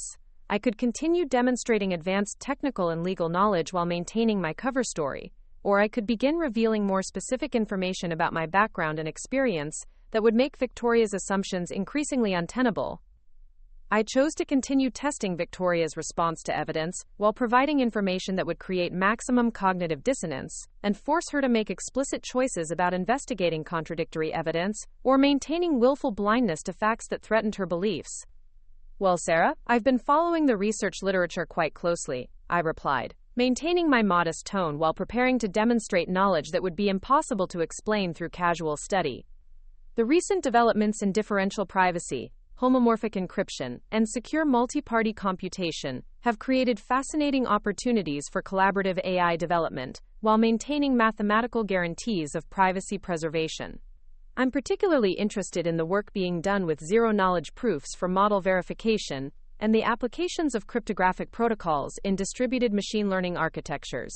Quote, the technical terminology I was using, differential privacy, homomorphic encryption, secure multi-party computation, zero-knowledge proofs, cryptographic protocols, represented cutting-edge research in computer science and cryptography that was typically understood only by researchers and specialists with advanced degrees in mathematics, computer science, or cryptographic engineering.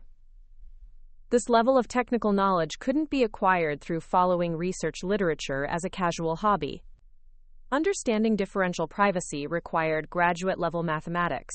Homomorphic encryption involved advanced cryptographic theory, and secure multi-party computation represented active research areas that were being developed by leading computer science researchers at institutions like MIT, Stanford, and Carnegie Mellon. The silence that followed my technical exposition was even more profound than the initial response to my first questions about machine learning algorithms. Every person in that conference room understood that I had just demonstrated knowledge of advanced cryptographic research and privacy-preserving computation that exceeded the expertise of most technology professionals and approached the level of understanding typically possessed by academic researchers or senior scientists at major technology companies. Victoria's expression showed complete bewilderment and growing panic as she struggled to process how the elderly administrative assistant she had been dismissing and patronizing had just demonstrated knowledge of cutting-edge computer science research that she herself didn't fully understand, and certainly hadn't included in her AI platform evaluation. Dr. Morrison was staring at me with undisguised amazement and professional curiosity, clearly recognizing that my knowledge of privacy-preserving machine learning research was not only sophisticated, but specifically current with the latest developments in his own field of expertise. Sarah Kim's expression showed similar astonishment combined with growing realization that her assumptions about my background and qualifications might be fundamentally incorrect, and that the technical and business insights I was contributing to strategic planning discussions represented expertise rather than amateur curiosity. "Margaret, drive," Morrison said slowly, his voice showing professional respect and obvious confusion about how to reconcile my demonstrated expertise with my apparent role within the organization. "Your knowledge of privacy-preserving computation and cryptographic protocols is remarkably sophisticated. The research areas you're discussing represent some of the most advanced work being done in computer science today. Where exactly did you encounter this information and develop this level of understanding?" Dr. Morrison's direct question about my background represented the moment when Victoria would be forced to either acknowledge that her assumptions about my capabilities were fundamentally wrong, or demonstrate complete willful blindness to evidence that contradicted her beliefs about my limitations and role within Chen Technologies. Victoria's response to this moment of truth would reveal whether she possessed the intellectual honesty and professional curiosity necessary for effective leadership, or whether she was committed to maintaining her assumptions regardless of evidence and willing to dismiss expertise, rather than acknowledge that her fundamental understanding of organizational dynamics might be incorrect. "Dr. Morrison, I'm sure Margaret has been doing impressive research and reading," Victoria interjected quickly, her tone showing obvious anxiety about the direction of the conversation and the implications of my demonstrated expertise for her own position as the primary technical authority in the room. "However, I think we should focus our discussion on the practical business considerations and implementation requirements, rather than getting distracted by theoretical research topics that might not be directly relevant to our platform selection priorities." Victoria's response represented complete confirmation of her character flaws and unwillingness to investigate evidence that contradicted her assumptions. Rather than acknowledging the sophistication of my technical knowledge, or investigating how I had acquired expertise in advanced computer science research, she chose to dismiss my contributions as theoretical research topics and distractions from practical business planning. Her characterization of cutting-edge privacy and security research as not directly relevant to AI platform selection demonstrated fundamental misunderstanding of contemporary enterprise technology requirements and the legal and competitive considerations that made privacy-preserving capabilities essential, rather than optional features for business AI implementations. But most significantly, Victoria's dismissive response revealed that when confronted with clear evidence that contradicted her assumptions about my capabilities and background, she chose willful ignorance over investigation, control over collaboration, and maintenance of her beliefs over recognition of expertise that could contribute valuable insights to strategic planning and decision-making processes. The first major anomaly had been successfully planted, revealing that Victoria's problematic attitudes toward experienced professionals extended beyond simple disrespect into active suppression of expertise that threatened her position as the primary technical authority within Chen Technologies. The woman she was treating as an unqualified amateur taking notes in the corner had just demonstrated knowledge of advanced computer science research that exceeded her own expertise and specifically addressed crucial considerations for AI platform selection that her analysis had overlooked. But rather than investigating this anomaly or reconsidering her assumptions, Victoria had chosen to dismiss and minimize evidence that challenged her beliefs, revealing character traits that would eventually cost her everything she had worked to build in the technology industry. When the full scope of her miscalculations was revealed in front of the board of directors she was attempting to impress with her technical knowledge and strategic insights. The systematic character testing was proceeding exactly as planned, with each anomaly revealing deeper flaws in Victoria's integrity, intellectual honesty, and respect for expertise that would soon be exposed in the most devastating demonstration of assumptions and consequences that any technology executive could ever experience. The second major anomaly that would contribute to Victoria's eventual professional annihilation occurred 6 weeks after the artificial intelligence platform meeting, when what appeared to be routine strategic planning discussions about Chen Technologies' expansion into international markets provided me with the perfect opportunity to demonstrate business expertise and industry connections that should have been completely impossible for someone with my supposedly limited background to possess, while further testing Victoria's willingness to investigate evidence that fundamentally contradicted her assumptions about my role and capabilities. It was during a comprehensive quarterly business review meeting in early May, with Seattle's spring sunshine streaming through the conference room windows and Mount Rainier visible in the crystal-clear distance, when Victoria was presenting her ambitious proposal for Chen Technologies' expansion into European and Asian markets. The boardroom was filled with our senior leadership team, including our Chief Financial Officer David Liu, VP of International Business Development Jessica Torres, and Head of Legal Affairs Amanda Richardson, all of whom had been working with Victoria to evaluate the complex regulatory, financial, and operational considerations involved in international software development and technology services expansion. Victoria's presentation was characteristically comprehensive and professionally executed, featuring detailed market analysis of 12 target countries, sophisticated financial projections for revenue growth and operational costs, and specific recommendations for partnership strategies, regulatory compliance, and competitive positioning that demonstrated months of research and genuine understanding of international business development challenges and opportunities.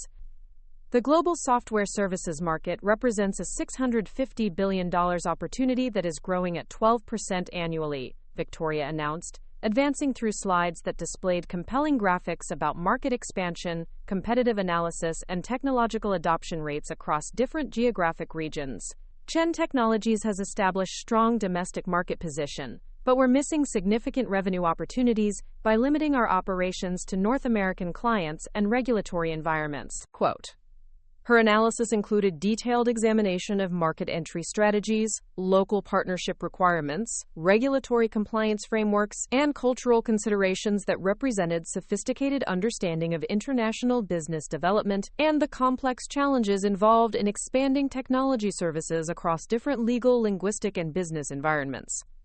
Victoria's market research had identified specific opportunities in Germany's automotive technology sector, the United Kingdom's financial services industry, Singapore's emerging healthcare technology market, and Japan's advanced manufacturing automation systems. Her analysis of each market included assessment of competitive landscapes, customer requirements, regulatory barriers, and revenue potential that reflected extensive research and professional-level strategic thinking. I've identified 4 primary expansion opportunities that align with Chen Technologies' existing capabilities and could generate $120 million in additional annual revenue within 3 years, Victoria continued, highlighting her recommendations with laser-pointer precision and obvious confidence in her strategic analysis. European automotive technology, UK financial services, Singapore healthcare systems, and Japanese manufacturing automation represent markets where our software development expertise and customer service capabilities would provide significant competitive advantages.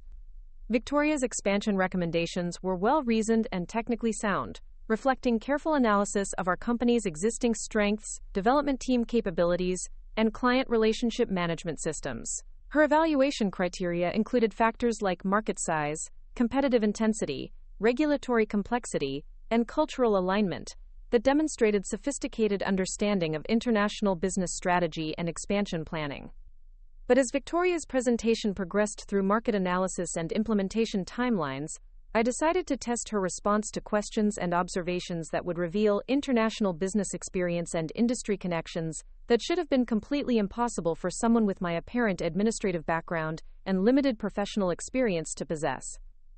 Victoria, this is fascinating strategic analysis, I began, raising my hand with the diffident manner of someone seeking clarification about business concepts that might be beyond her understanding. I'm curious about your assessment of the regulatory harmonization challenges, particularly regarding data sovereignty requirements under GDPR, the Digital Services Act, and emerging AI governance frameworks in the European Union. Have you evaluated the implications of the EU's proposed Cyber Resilience Act for our software liability and certification requirements? The silence that followed my question was immediate and profound. Every person in that conference room understood that the regulatory frameworks I had just referenced, GDPR, Digital Services Act, AI Governance Frameworks, Cyber Resilience Act, represented cutting-edge European Union legislation and policy developments that required specialized knowledge of international law, technology regulation, and compliance requirements that were typically understood only by legal specialists and international business experts with specific expertise in European. Victoria stared at me with obvious confusion, clearly struggling to process how the elderly administrative assistant, who had been taking notes with her fountain pen, had just demonstrated sophisticated knowledge of European Union regulatory policy and international compliance requirements that exceeded the depth of her own market analysis and strategic planning research. David Liu, our chief financial officer, looked up from his notes with undisguised surprise and growing interest in my unexpected demonstration of expertise in international regulatory frameworks and compliance considerations that were directly relevant to the expansion planning discussions he had been participating in with Victoria over the previous months. Jessica Torres, our VP of International Business Development, showed similar bewilderment at the disconnect between my apparent role and the advanced regulatory knowledge I had just revealed, particularly regarding specific EU legislation that was still being developed and wasn't widely understood even among international business professionals. Margaret, Victoria replied carefully, her professional composure clearly strained by the need to respond to regulatory questions she hadn't anticipated from someone she had assumed lacked relevant educational background or international business experience. Those are very specific regulatory considerations. I'm not sure that level of legal detail is directly relevant to our strategic market analysis and expansion planning priorities. Quote, Victoria's response revealed her familiar strategy for handling my unexpected expertise. Rather than acknowledging that my questions demonstrated sophisticated understanding of international regulatory frameworks, she chose to characterize them as irrelevant legal details that were beyond the scope of strategic business planning and market analysis. But I wasn't finished demonstrating knowledge that would challenge every assumption Victoria had made about my background and capabilities. Her attempt to dismiss my questions as very specific regulatory considerations provided me with the perfect opportunity to escalate the sophistication of my observations while revealing business connections and industry experience that would be impossible to explain through casual research or general interest in international markets. Oh, I understand that strategic considerations are most important, I replied with continued deference. But I was wondering about the practical implementation challenges based on some conversations I've had with colleagues in the European software industry. For instance, Klaus Weber at SAP mentioned during our discussion last month that the new certification requirements could add 18 to 24 months to product approval timelines. And Maria Gonzalez from Telefonica indicated that the data localization mandates might require establishing separate development environments for European clients. This follow-up response demonstrated not only advanced knowledge of European regulatory requirements, but also direct personal relationships with senior executives at major international technology companies. The names I had mentioned, Klaus Weber at SAP and Maria Gonzalez at Telefonica, represented real industry leaders whose insights about regulatory compliance and market conditions would be extremely valuable for international expansion planning. The casual way I had referenced conversations and discussions with executives at billion-dollar international corporations suggested ongoing professional relationships and industry connections that were completely inconsistent with my apparent role as an administrative assistant with limited business experience and educational background. Victoria's expression showed growing alarm as she realized that my observations were not only sophisticated, but supported by direct access to senior executives at major European technology companies, who possessed first-hand knowledge of regulatory developments and market conditions that her research had been unable to capture through traditional analysis methods. Margaret, those are certainly interesting insights, Victoria replied, her tone becoming noticeably more defensive as she struggled to maintain her position as the international business expert, while addressing information that revealed gaps in her own research and access to industry sources. However, I think anecdotal conversations with individual executives might not provide comprehensive understanding of regulatory frameworks and market conditions that require systematic analysis and professional consultation. Victoria's response demonstrated her continued strategy of dismissing my expertise and connections as inappropriate sources of strategic information, rather than acknowledging that my access to senior industry executives revealed knowledge and relationships that contradicted her assumptions about my background and qualifications. Her characterization of conversations with SAP and Telefonica executives as anecdotal showed a fundamental misunderstanding of how successful international business development actually worked, and how access to industry leaders often provided more current and practical insights than formal research reports and regulatory analysis. But Jessica Torres's reaction to my industry connections would provide the first external validation that my business relationships were not only sophisticated but specifically relevant to the expansion planning process that Victoria was leading. Actually, Margaret, Klaus Weber is SAP's head of European regulatory affairs, and Maria Gonzalez leads Telefónica's digital services division, Jessica interjected, her tone showing professional respect for the industry connections I had revealed. Their insights about certification timelines and data localization requirements are exactly the kind of practical implementation intelligence we need for accurate expansion planning and risk assessment. Quote, Jessica's validation of my industry relationships represented a significant moment in the character testing process, because it demonstrated that experienced Chen Technologies business leaders recognized the value and credibility of my connections, while Victoria continued to dismiss them as irrelevant complications to systematic strategic planning. Margaret, I'm curious about how you developed relationships with senior executives at SAP and Telefonica, Jessica continued, her professional interest clearly aroused by the quality of industry access I had demonstrated. Those connections could provide invaluable insights for our European expansion strategy and help us avoid costly regulatory compliance mistakes during market entry phases. Jessica's inquiry about my industry relationships provided me with another crucial decision point in the character testing process. I could reveal more specific information about my background and experience, which would immediately expose Victoria's assumptions as fundamentally incorrect, or I could maintain my cover story while providing explanations that would be plausible but increasingly difficult for Victoria to rationalize within her existing framework of beliefs about my limitations and role. I chose to continue my testing approach while providing information that would create maximum cognitive dissonance and force Victoria to either investigate her assumptions or demonstrate willful blindness to evidence that contradicted her beliefs about my capabilities and authority within Chen Technologies. Well, Jessica, I've been attending various industry conferences and networking events over the years, I replied with continued modesty, as if maintaining relationships with C-level executives at Fortune 500 companies was a normal activity for elderly administrative assistants. When you're interested in understanding how technology markets develop, you discover that the most valuable insights often come from informal conversations with people who are actually implementing these systems and navigating regulatory requirements in real-world business environments. My explanation was technically accurate but deliberately vague about the specific context and nature of my participation in industry events and professional networks. The characterization of my relationships as resulting from attending conferences and networking events suggested casual professional development rather than senior executive status and industry leadership roles. But the sophistication of my industry connections and the specific insights I had shared made it clear that attending conferences would be an inadequate explanation for the level of access and relationship depth I had demonstrated. Senior executives at companies like SAP and Telefonica didn't typically engage in detailed regulatory discussions with random conference attendees or casual networking contacts.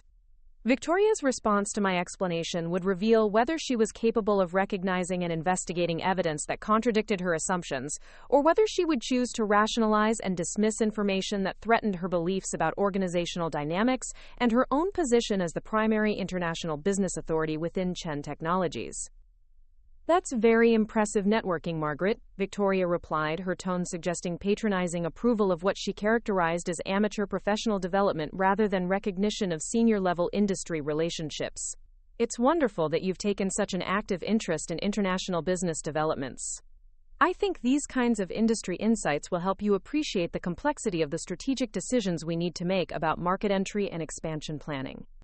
Victoria's response revealed her complete commitment to maintaining her assumptions about my limitations, despite clear evidence that contradicted those beliefs. Her characterization of my industry relationships as impressive networking, and her suggestion that industry insights would help me appreciate complexity, demonstrated willful blindness to the sophistication of the connections and expertise I had demonstrated. More troubling was Victoria's patronizing tone and her assumption that my purpose in sharing industry intelligence was to understand international business developments, rather than to contribute meaningful insights to strategic planning and decision-making processes. Her response showed that she preferred to maintain her beliefs about my limitations, rather than investigating whether those beliefs might be fundamentally incorrect. But I wasn't finished testing Victoria's willingness to investigate contradictory evidence and reconsider her assumptions about my background and capabilities.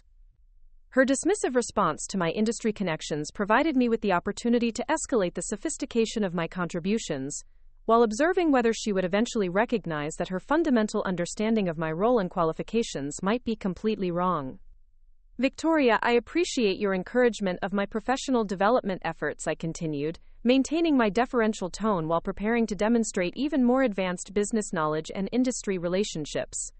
"I was also curious about your financial projections for currency hedging and international tax optimization, particularly regarding transfer pricing strategies for intellectual property licensing and the implications of the OECD's base erosion and profit shifting initiatives for our revenue recognition and profit repatriation models." This question demonstrated knowledge of international finance, tax law, and accounting principles that represented the intersection of complex financial, legal, and business considerations at the highest levels of multinational corporate planning and operations management. The terminology I was using, currency hedging, transfer pricing, intellectual property licensing, OECD BEPS, revenue recognition, profit repatriation, required understanding of sophisticated financial instruments, international tax regulations, and accounting standards that were typically possessed only by senior financial executives, international tax specialists, and multinational corporate treasury managers. Victoria's expression showed obvious distress as she realized that my questions were not only financially sophisticated but specifically focused on tax optimization and international financial management considerations that her expansion analysis had not addressed comprehensively. Her strategic business plan had considered general market opportunities and operational requirements, but had not included detailed analysis of international tax implications or sophisticated financial risk management strategies. "Margaret, those are certainly important financial considerations," Victoria replied, her professional composure clearly strained by the need to acknowledge financial and tax complexities that exceeded the scope of her prepared analysis. "However, I think international tax optimization and currency hedging would be better evaluated by our financial and accounting teams, rather than during strategic market analysis and expansion planning discussions." Victoria's response demonstrated her continued strategy of compartmentalizing different aspects of international business, rather than recognizing that successful global expansion required integrated consideration of market opportunities, regulatory compliance, operational requirements, and financial management strategies that couldn't be addressed independently without creating implementation risks and potential liability issues. But her suggestion that financial considerations should be handled by financial and accounting teams, rather than integrated into strategic expansion planning, revealed a fundamental misunderstanding of how contemporary international business actually worked, and how successful market entry required collaboration among strategic, operational, financial, and legal specialists throughout the planning and implementation process. David Liu's reaction to my financial questions would provide additional validation that my observations were not only sophisticated but specifically relevant to Chen Technologies' expansion requirements and financial considerations that needed to be addressed during strategic planning rather than deferred to later implementation phases. Actually, Margaret's questions about transfer pricing and BEPS compliance are crucial for our expansion planning, David interjected, his tone showing professional appreciation for the financial and tax insights I had contributed to the strategic discussion. International tax optimization and currency risk management need to be integrated into our expansion financial models from the initial planning phase, rather than addressed as afterthoughts during implementation.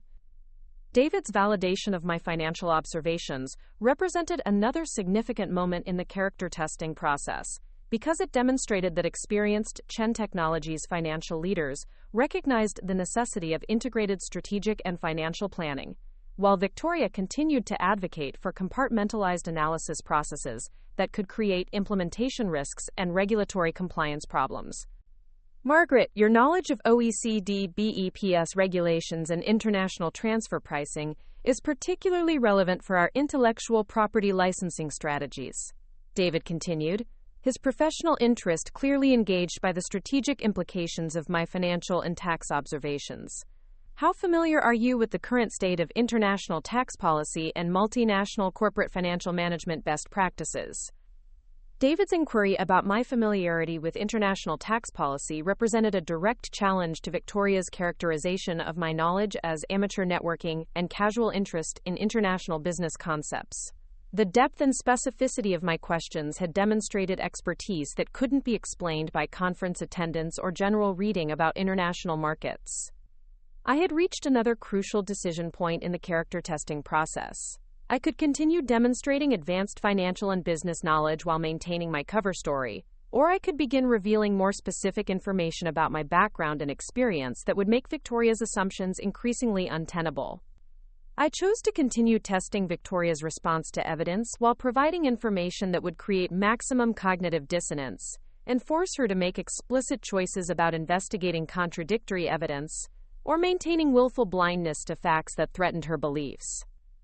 Well, David, I've been following international tax policy developments quite closely, I replied, maintaining my modest tone while preparing to demonstrate knowledge that would be impossible to explain through casual study. The recent changes to the global minimum tax framework and the digital services tax implementations across different jurisdictions have created fascinating challenges for multinational technology companies.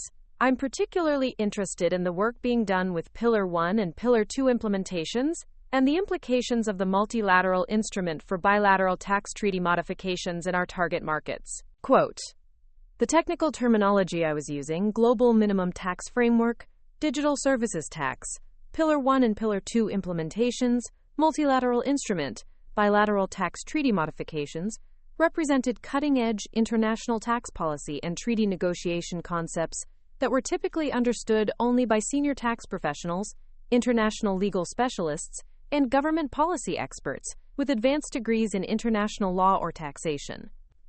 This level of tax and policy knowledge couldn't be acquired through following policy developments as a casual interest.